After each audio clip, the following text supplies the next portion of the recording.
Hey, check it, man. We back out here again. Another Genesis meets Genesis video. The whole point of this community and what we were trying to do is to connect the ancient text with modern life. And it was a little play on words here, of course, as the actual worship community is called Genesis, and we're studying the book of Genesis. So Genesis meets Genesis makes sense. But anyways, in the third lesson here, we actually get into Genesis 1 verse 2. Slow progress because there's so much here.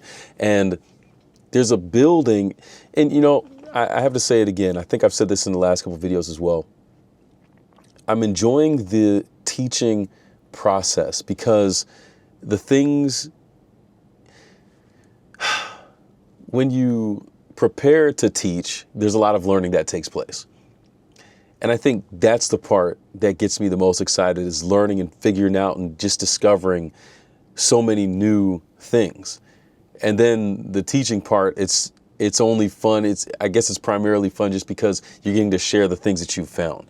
So it isn't like getting up on the fact of, oh, I'm teaching and this and this and that, but it's just like, man, there are some really cool things that I found in my discovery of this, and I want to share those things with you. And so anyways, to get into it, the first lesson, recap, was exploring Genesis as a revolutionary counter-narrative to ancient creation myths, establishing one sovereign God who creates with purpose and gives humans inherent value and dignity. I have my notes here, so if you see me looking up and down, that's what's going on. The second lesson, that was Genesis 1:1. And we discovered that the power of that verse, it's more than just history that we're talking about here. For the Israelites who first heard these words after their exodus from Egypt, it wasn't just ancient history, it was a profound revelation about the God who had just demonstrated his power over all of Egypt's gods. The simple statement, in the beginning, God, it carried immense meaning. The same God who created everything was also the same God who could save and deliver them. Amazing. And of course, when we understand these verses and this book, this narrative in its context, I believe that that's when we begin to gain the greatest principle application for ourselves practically here and now. All right. We're not just reading and trying to pull things out from back then and say, well, because it says this, I'm just taking this verbatim and I just do it now.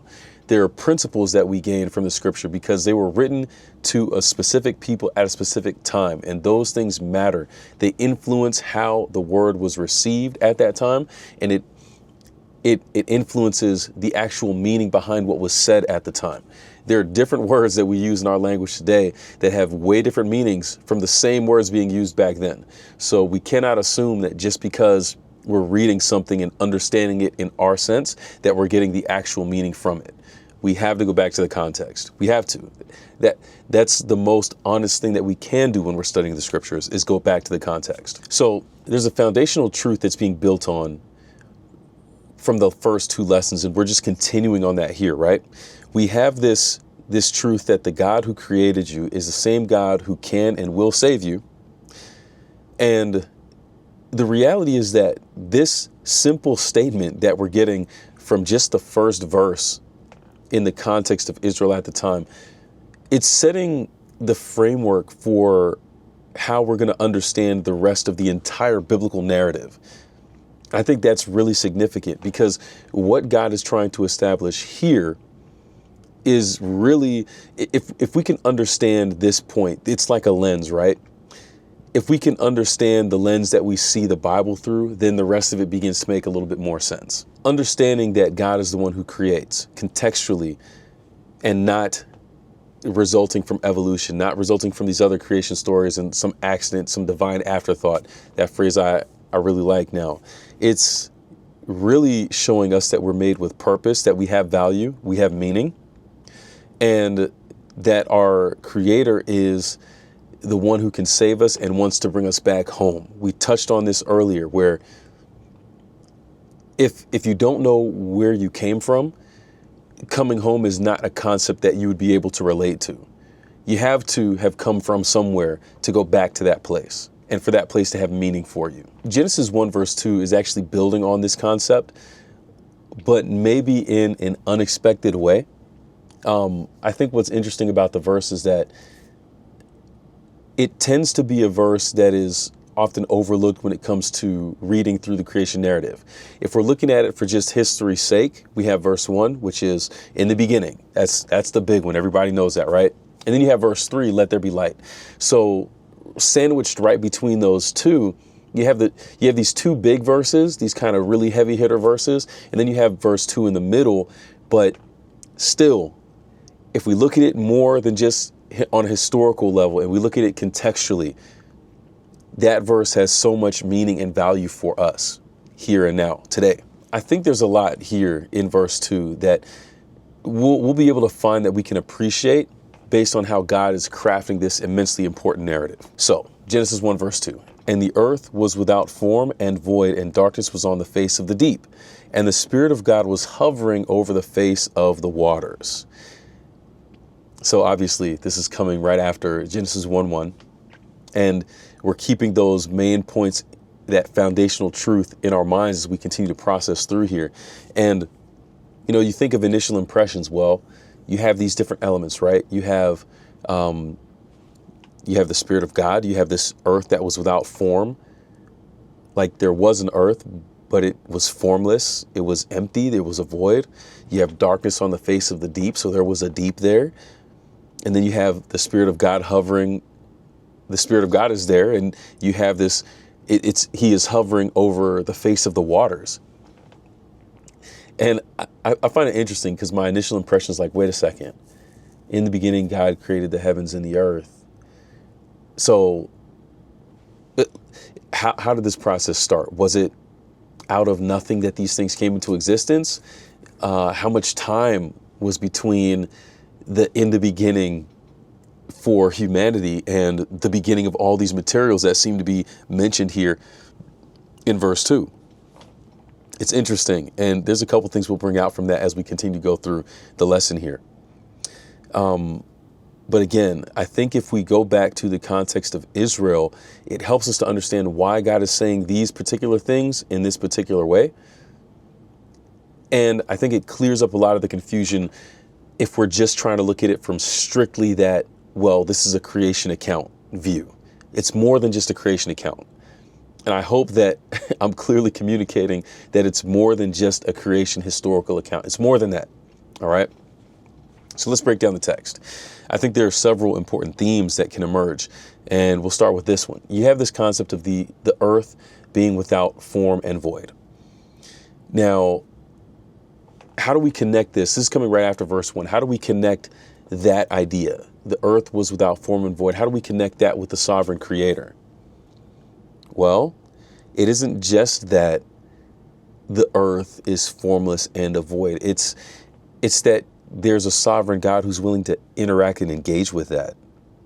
It's that God sees this space that is formless and a void and empty, but he doesn't see it as being formless and a void and empty. He sees potential in that, and he decides to do something to initiate that potential through the act of creation. Now, it sounds like we're kind of getting stuck in the weeds here, but really, when you think about it from the Israelite context, well, look at their history. Do you think based on what we know about Israel having come through 400 years of slavery that they might have felt like their own experience was formless and a void? They felt like their entire purpose, as dictated by the Egyptians, was just to serve them. After how many number of years, they felt like they had nothing else. They're sitting here looking for God. They're looking for help. They're praying for deliverance, and nothing is happening. So I think it's very reasonable not to assume, but to believe that Israel actually felt hopeless. You think of void, you think of darkness, you think of a lack of hope, you think of no future. All of these things kind of tie together. And it's like, well, where are we going? You have 400 years is a long time. You have people who are being born into and dying within this slavery period. So that's the entirety of their existence. And that can feel pretty meaningless, you know? I mean, shoot, you even think of it in the sense of a modern day slavery over the last several hundred years. And man, the things that were done, the inhumane things that were done to, disclaimer, slavery back then, probably a little bit different than more recent slavery, but still, I think there are some principles that you may be able to connect and relate to between the two, or between the two major ones, I'll say. There's been a lot of different slavery, and there's still all kinds of slavery all over the world today. So don't get it twisted. It's not done, and it's not something we're still not dealing with today in the world. But you have people who their entire existence is framed by this, a hopeless existence. In Black history, the slavery, you have people where you're getting punished for learning how to read. Like they were trying to keep people dumb. Like that's a very hopeless experience. And from the spirituals that were born from that time period, you hear the hopelessness. You hear the cry for, man, where is God and where is something better that's going to come? You feel that, right? But again, God sees that formlessness. He sees into the void. He sees what everyone else perceives as nothing. And he says, I can do something with that. I can create something. I can make something new and amazing from that. And I believe that Israel really related to and connected with that idea. They had just escaped slavery. They were in the wilderness. God was showing them that he could turn experiences that felt like a void and formless into something because he had the power to, that he had just displayed in their recent history, getting them out of Egypt. And this power that they'd gotten to see in Egypt as slaves without hope, and then in the wilderness as a people kind of living on a promise, it takes the idea of God as the one who creates you, having the power to save you, to a newer and more practical level, because now it isn't just the statement, well, God created you so he can save you. That's a great idea, right? But it's easy to leave that thought as just an idea. In other words, what I'm saying is the next level to make it more practical is to say that that same God can speak into your existence right now and do something about it. I think of Christianity, and I'm an Adventist, so that's kind of what I roll with, right? And a lot of times within Adventism, there's a very future end time perspective. And a lot of times it is in conflict with, well, what do we do here and now? An issue that I have with some branches of Christianity and even Adventism is that people are so future focused that they forget about the things that we're supposed to do right now. It isn't all about knowing what's going to come and what's going to happen. There are things that the Bible clearly says that we should be, and things that we should be doing right here and right now. Like, we currently live in a world that is suffering. Sure, we have hope that it's all going to come to an end and God is going to make things right at the end of time, but we're not there yet. And leading up to that point, God has given us the tools and the knowledge and the understanding to do what we can to make life a better experience for our fellow man and for our fellow human. And there's a real, man, it has to be balanced. The approach has to be balanced. You're going to struggle convincing people to care about this idea of a God who created you and who can save you if you're only focused on that ultimate saving, and you can't speak any life into a present experience and help do something to contribute in some sense or another to helping someone to feel just a piece of that saving grace right here and right now. You know what I'm saying? I think that's one of the first big level ups that Genesis 1 verse 2 adds to this concept, this foundational truth that we find the entire Bible being built on. A couple other things here. This is a reminder that God could bring order, purpose, and beauty out of chaotic, empty situations. That's definitely something that we can relate to. And again, when we read the first two verses, that's all we're talking about right now, Genesis 1:1 and 1:2. We have to remember that contextually, what God was trying to say to Israel back then, he's saying to us now. And again, I can't emphasize it enough. The idea of God being a God who is creative and powerful, and who's created us with intention so that we have value and purpose, and he's capable of saving us And he wants to save us, and he wants to do good things through us and for us. And he can speak into our situations that seem hopeless to do something incredible. That's not a historical narrative. And if we only focus on the creation story in Genesis from that perspective, we miss this. And I don't think we can afford to miss this. Man, how many times have you felt like your experience was formless? How many times have you felt like your experience was a void, like there was nothing there? How many times do we hear people talking about, why am I here? What is my purpose? Do I have a reason for living? We hear these types of things all the time. But the framework that you start with impacts these types of questions. When you engage with people around you, if you hear these kinds of questions, don't take it to feel like somebody is less than or that they're missing something, but understand that maybe there's a piece that you can add to the equation. Maybe there's a worldview at play there that is prompting those thoughts. Maybe there are things that have happened in that person's experience where they haven't felt the present saving hope and the saving grace in their experience, and that's why they feel that way. And you might be the person who's just hearing that so you can speak that life into that person's experience right there. I'm kind of getting ahead of myself, but I'm going to come back to this exact same thing in just a moment. But realize this, the God who created you, he loves you. He's got something amazing planned for you. He can save you, and he can speak amazing things, and he can make amazing things out of what we feel is nothing. Never forget that. God saw potential in the Israelites while they were enslaved, even if they didn't see the potential in themselves. And he also sees the potential in us when we feel empty and purposeless. Second point, the next part of the verse says, and darkness was on the face of the deep. We already touched on the idea of darkness earlier, but you have this face of the deep, and how, at least for me, whenever I hear the deep, I think there's movies even called The Deep or something like that. It's always talking about water, which makes sense because the verse is always also referring to water. But again, even though for us it sounds like a weird, kind of vague, eerie kind of statement, how might Israel have understood this at that time? It does keep coming back to the idea of the God who creates you has the power to save you. But it's interesting, right? Despite the crazy display of power through the plagues in Egypt, the people actually being let go, there were still Israelites who were talking about, oh, shoot, we never should have left. Once Pharaoh's army started chasing them, they were like, nah, we shouldn't have come out here. They were still doubting God's ability and the power of what he could do. There was like that darkness, the cloudiness, to where, yeah, they're seeing it, but are they really understanding what they're seeing, you know? Are they really believing, even though they're going along with the crowd that's saying, all right, we're leaving Egypt now? Sure, they had been set free physically, but I would argue that many of them hadn't been set free mentally or spiritually yet.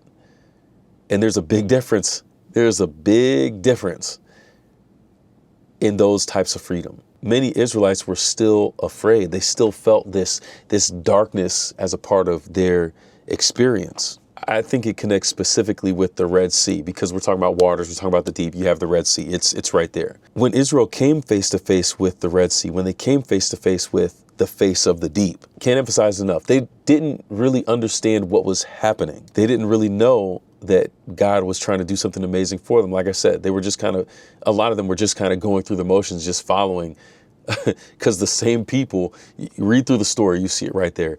For as many times as they go back and forth of doubting Moses and questioning him and wanting to stone him and all this kind of stuff, it shows you that they're taking advantage of the good opportunities that are coming their way, but they're not really understanding what's behind it yet. So all this stuff is important. I think that it's really important to understand this part from their context and how the next piece of the verse connects to that within their context. The Spirit of God was hovering over the face of the waters. So you have darkness on the face of the deep. That's a contrast. And then you have Spirit of God hovering over the face of the waters.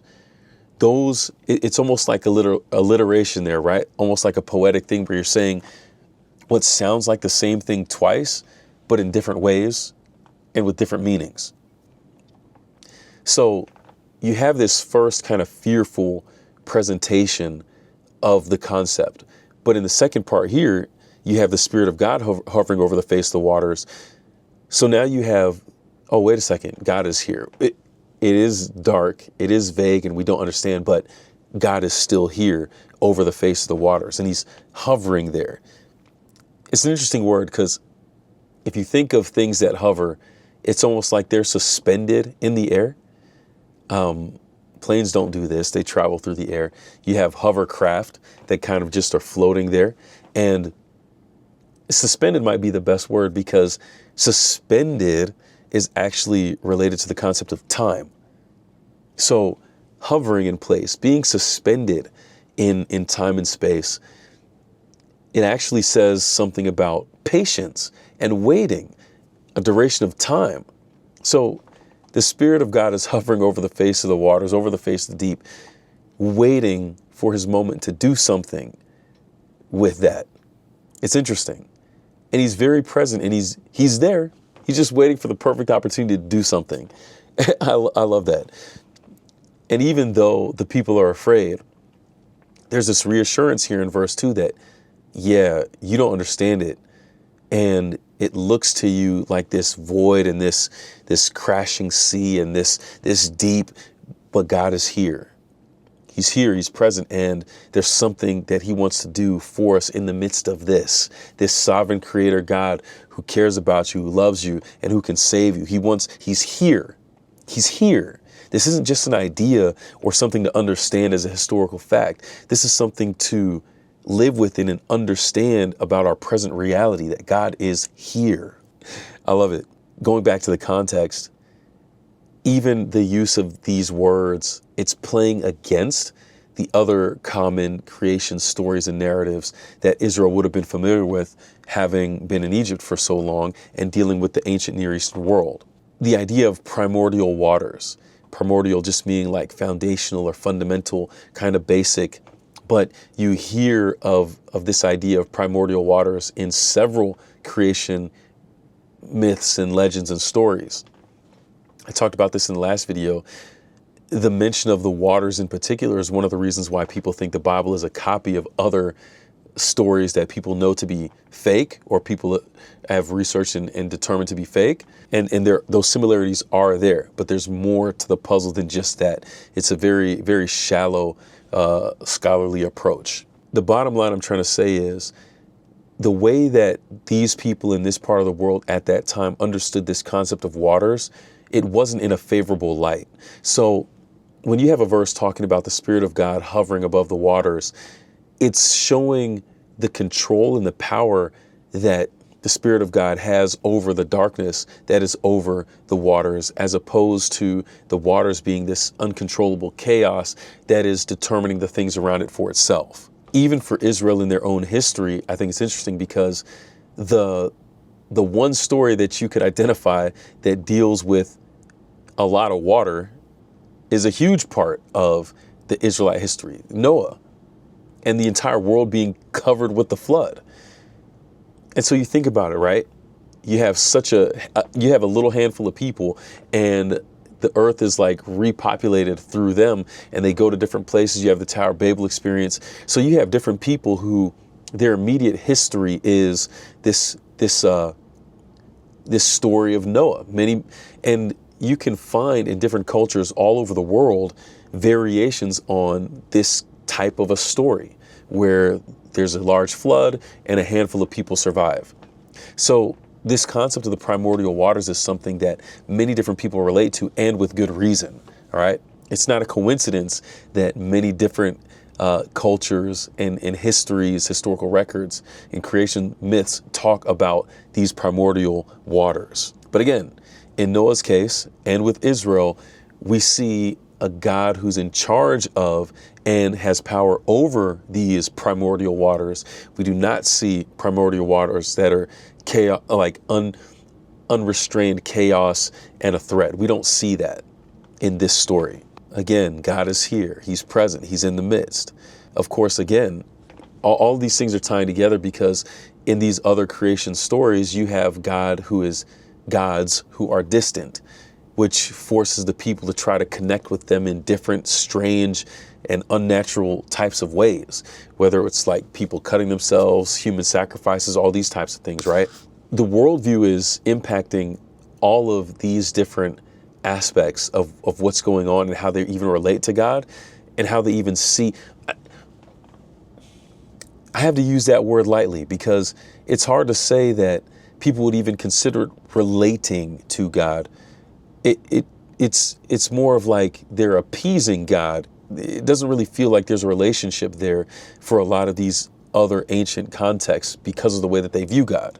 So that's a factor as well. The imagery of the Spirit of God hovering or moving over the waters shows him as being deliberately and attentively present, hovering, suspended, patient, waiting for the right moment. He's there and he's present, even if it doesn't feel like it to us. And that is something that we can identify with here and now. How many times have we felt like in our situations, whatever it is that we're going through, we're praying for deliverance, we're looking for a way through. We feel like we're in a situation that's going to destroy us and just overwhelm us. And God is there. He's here, just waiting for the right moment to do something. And it's hard for us to be patient. He's hovering. He's right there. But we are so impatient. 400 years is a long time to wait for God to come through. Okay? There's nothing that any of us are going to have to wait for in our life that's going to take 400 years. Israel had to wait that long. Other people groups throughout history have had to wait that long and longer for whatever it is they were waiting for. For us, we can stand to be patient. I'm not saying it's easy. It's not. But if there's a lesson that we can learn, an additional lesson we can learn from Genesis 1-2, it's that God's time makes neither haste nor delay. God is on time. And if we're patient, we'll be able to see it even better. I love that. Now, it's weird because the verse gets brushed over so quick, we don't even realize or actually like register that, wait a second, this is the first time that the Spirit of God is being mentioned in the Bible, right here in verse 2. So already we have this concept being built on of a Godhead, right? Because you have in the beginning God, and then you have the Spirit of God. So you have these two, you have multiple beings here that are being mentioned. And people would probably describe that in different ways depending on your worldview. But for me and where I'm coming from, I'm looking at it as a couple members of the Godhead being identified here within the first couple verses of the Bible. We get from the jump this idea that God works through his Spirit. And that is something, again, we'll see throughout the entirety of Scripture. I think there's an interesting parallel here because Israel's experience took them through waters in a very literal and real sense with the Red Sea. The fact that God was right there with them as they walked, maybe by faith and maybe by ignorance through the Red Sea, it gives a very real demonstration of the Spirit of God hovering over the face of the waters. That's not something that, when Israel would hear that statement, they'd have an immediate callback to what that would look like in a real sense for them. And I think that's amazing because that moment, some people refer to it as like a mass baptism. I don't know if I go that far, but they were literally walking through a gateway to freedom, a new beginning. And so we can see from their experience that God hovering, the Spirit of God hovering over these waters and with the people as they're making it through an impossible situation to bring them to create, to author a new beginning on the other side. That happened for Israel. And I believe that God is trying to teach us that this is the same thing he wants to do for us here and now, regardless of the thing that you're walking through, that it feels like God is not there, but he's there. He's there. And there's new beginnings if we just hold on. I love that. I'm going to take a little bit of a detour here because the idea of the reality of God's presence in the deep, I think this really ends up honing in on the main point and the main purpose of this verse here. And I think it builds on the foundational truths that we've been talking about to give us the next most important thing here that we're also going to see continued and carried on all the way through the rest of the Bible. There's a lesson within a lesson here, lessonception, okay? And to illustrate this, we're going to go to Luke, the New Testament, Luke 5, verses 1 through 6. This is talking about when Jesus is calling the first disciples. So I'll read these verses here. And it came to pass that as the people pressed upon him to hear the word of God, he stood by the lake of Gennesaret and saw two ships standing by the lake. But the fishermen were gone out of them and were washing their nets. And he entered into one of the ships, which was Simon's, and prayed him that he would thrust out a little from the land. And he sat down and taught the people out of the ship. All right, so you have the picture, right? There's a lot of people on the shore. Jesus is getting kind of crowded. More and more people are coming. People on the outskirts can't see him or hear him. So he's going to get a little bit further away. So that way it turns into like a little nature amphitheater and more people can see him and hear him. Verse 4. Now when he had left speaking, he finishes speaking, he turns to Simon and says, launch out into the deep and let down your nets for a catch.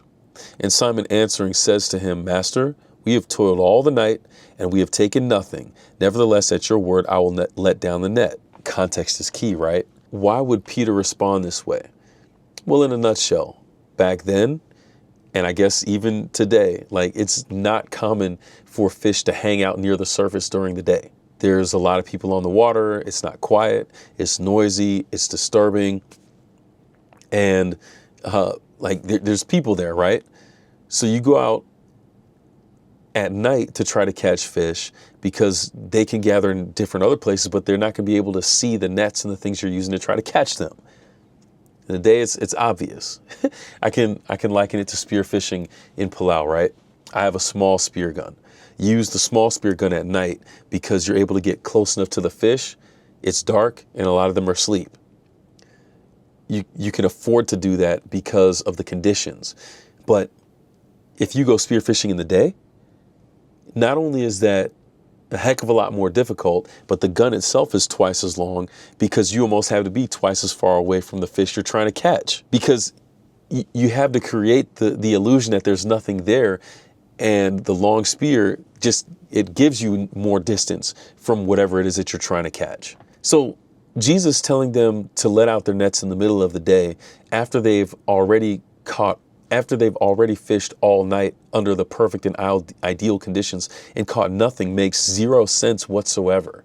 But what happens? Simon lets down the net, and after they had done this, they end up catching a great multitude of fishes and their net broke. But what's really happening here?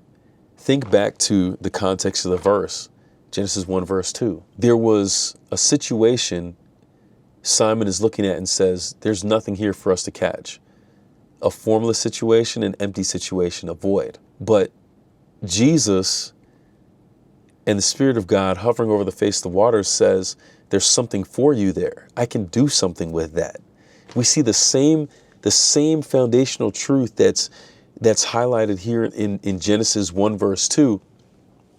Jesus is calling back to it all the way in the New Testament when he's here doing his ministry. Just because it looks like there's nothing here doesn't mean I can't do anything with that. Just because to the common perception it seems like this place is empty and there's nothing here for anyone does not mean I can't do something with that. I can. And he does. But what's the point? Where most people see nothing, God sees something. And not only does he see something, but he sees something worth saving. I will make you fishers of men. These ideas all tie together. It was true for Israel, and it's true for us. It's God's presence and power that allows us to be rescued from the deep. But God is hinting at the mission that drives the entire biblical narrative here, because now that we recognize our own rescue from the deep, just like Israel, we are supposed to go back out into the deep to where many people don't see anything worth saving because God has a great catch out there waiting to be caught. So what are we really saying? The big point of this verse is really the embracing of the mission mentality. And it's showing us that this embracing of the mission mentality is the greatest expression of our gratitude to God for what he's done for us and what he's doing in us. It's the best way that we can express our gratitude for God's creative power that is willing to save. That is the framework behind Genesis 1 verse 3. Let there be light into the darkness. I'm getting ahead of myself. Verse 3, that's a whole nother lesson.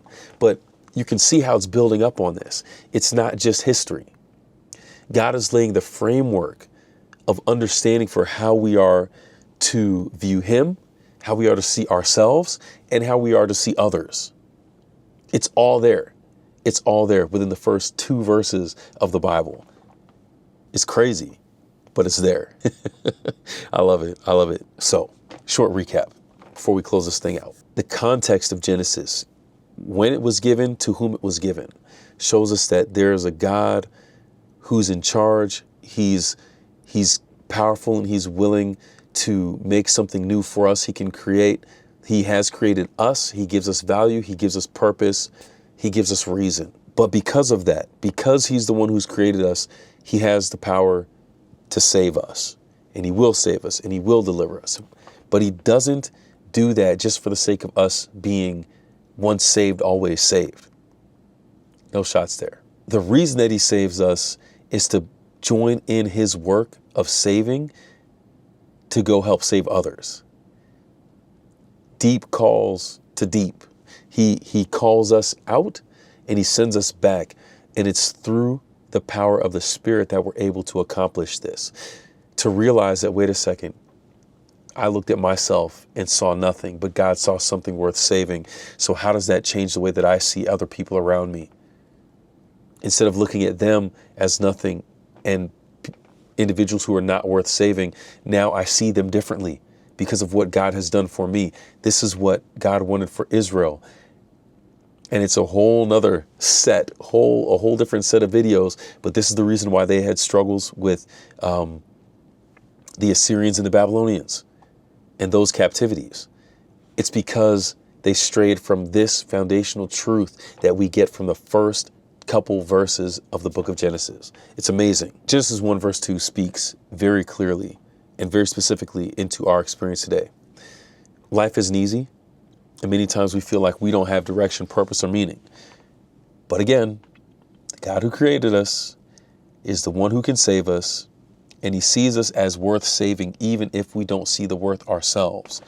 God is here. He is presently in our moments of chaos to create something amazing and to give us the greatest of purpose, to join with him in his work, to help others to see the value that they have because God put it in them and that they're worth saving too. And this is something that all of us can relate to. It doesn't matter where we're from, doesn't matter our backgrounds, doesn't matter what we believe. All of us can relate to that simple concept. And this is something that we can definitely share with others who are in the same boat. Thanks for tuning in. I love this stuff. And Genesis 1 verse 3, that's about to be a banger. I'm about to have so much fun studying that and learning about that. It ain't just history. This is life and foundational truth for who we are supposed to be in this world.